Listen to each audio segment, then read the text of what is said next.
my goal today is to just simply tell you that you're in the right room.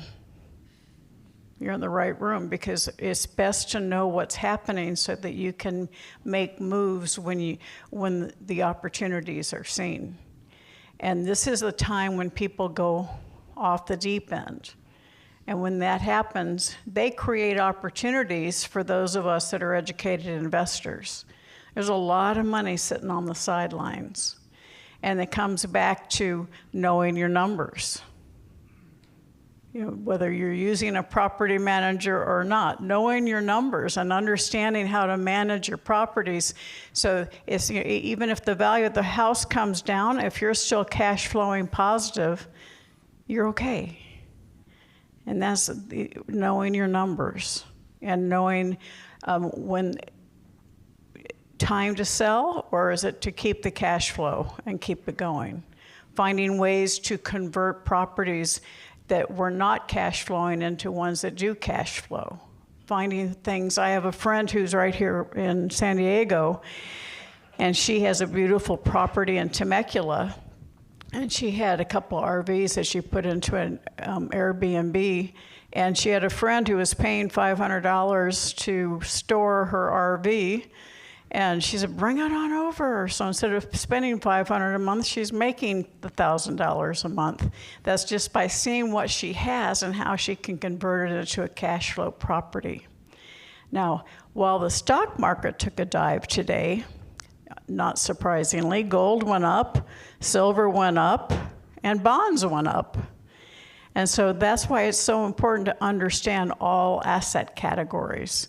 And that's what I'll go a lot deeper in tomorrow. Because my background is all about teaching people to look at all aspects of assets. My favorite word on earth, assets. Say assets. Assets. Say it with a smile, assets. Assets. And then assets are sexy. Say that. Assets are sexy.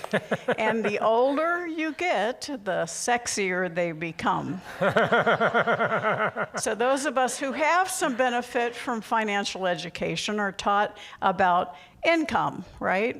Direct income, passive income. That's all fine and good. But the true goal should be income producing assets because they're the gold.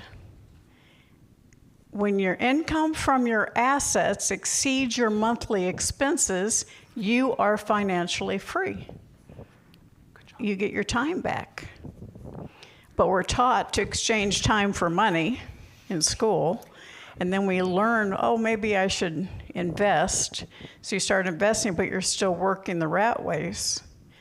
But it's the assets.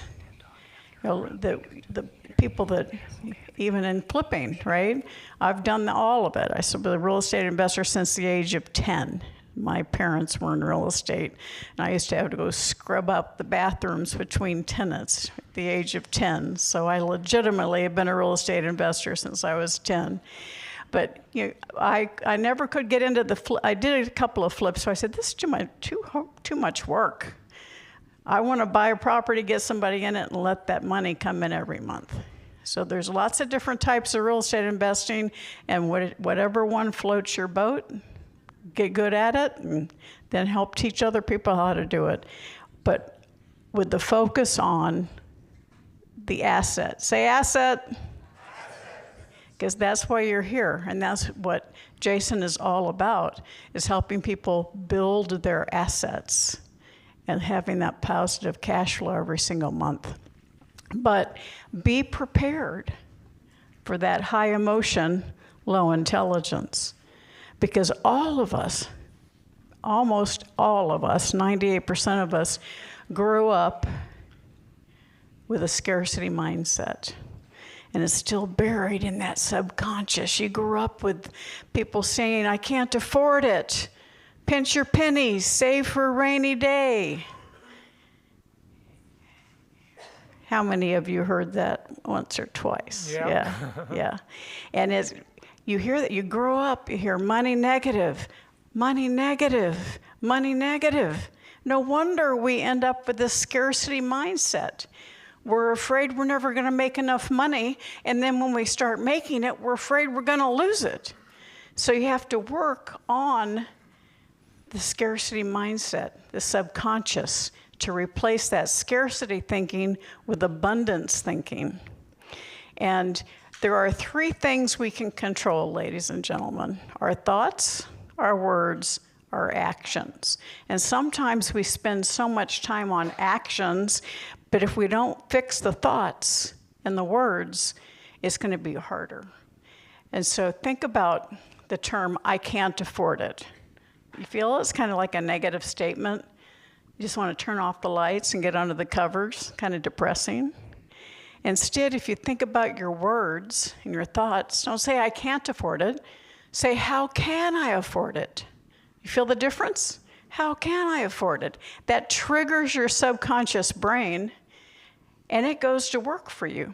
You know, when you go to bed and you're trying to figure something out, and you wake up and you got it, that's because your subconscious worked on it. And so, more importantly, how many of you are children? Have children? How many of you have children? How many of you have grandchildren? Isn't that the best? Only reason to have kids is so you can have grandkids. But how many times have you told your kids, we can't afford it? Busted, right?